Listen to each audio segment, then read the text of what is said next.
गरीबदास साहिब जी का मूल गांव है करौथा, जहाँ पर अपना एक छोटा सा आश्रम था जो इन दुष्ट लोगों ने सुहाया नहीं, जिनकी रोजी रोटी बंद हुई थी झूठों की, और वहाँ झूठा प्रचार करके जनता को भ्रमित किया, मुख्यमंत्री को भ्रमित किया, क्योंकि वो भी आर्य समाजी है, और दास के ऊपर झूठे आरोप लगा के और झूठे केस में जेल में डाल दिया और उसको आश्रम को ग्रहण कर लिया।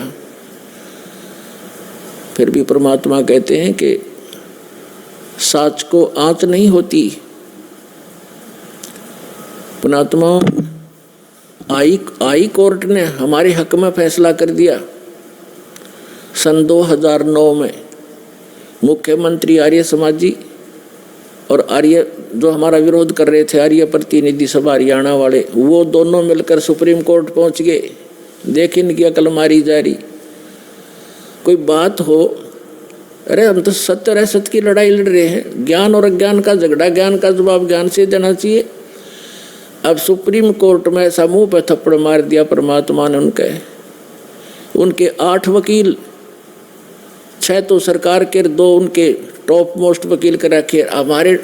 हमारा ओरिजिनल वकील भी नहीं जा रहा था, उसको कोई काम हो गया अचानक, और परमात्मा ने परमात्मा के बच्चों को आश्रम दिवा दिया। इससे बड़ा चमत्कार पुण्यात्मा कोई नहीं हो सकता।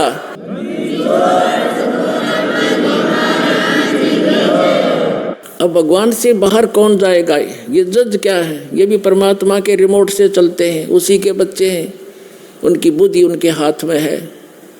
1 सेकंड में सच्चाई को ऊपर ला दिया। पुण्यात्मा हमने उस आश्रम की आवश्यकता भी ना रही थी, क्योंकि वहाँ पर तुम्हारी गाड़ियाँ भी ना खड़ी हो सारी। जब आज हमारी व्हीकल चले जाओ, व्हीकल भी ना हो उसमें, वो तो ऑर्डिक रह गया। लेकिन इनकी जात का बेड़ा पट गया कि इसे मुख्यमंत्री होया करें।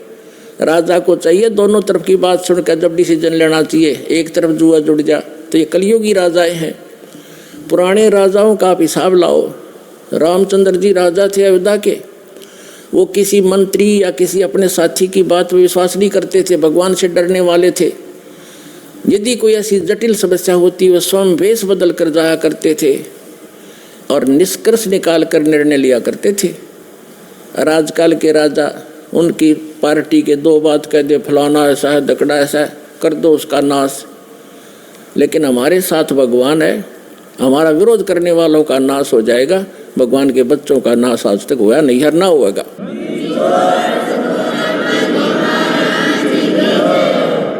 और हम ना किसी का बुरा सोचा और ना सोचते। तो पुण्यात्माओं, ये गंदा लोक है, और अब और गंदे विचार हो गए हमारे। भगवान से डर रहा नहीं, और जब तक ज्ञान नहीं होगा अध्यात्म, तो भगवान से डरना छोड़ देता आदमी, और तभी मार खाता है।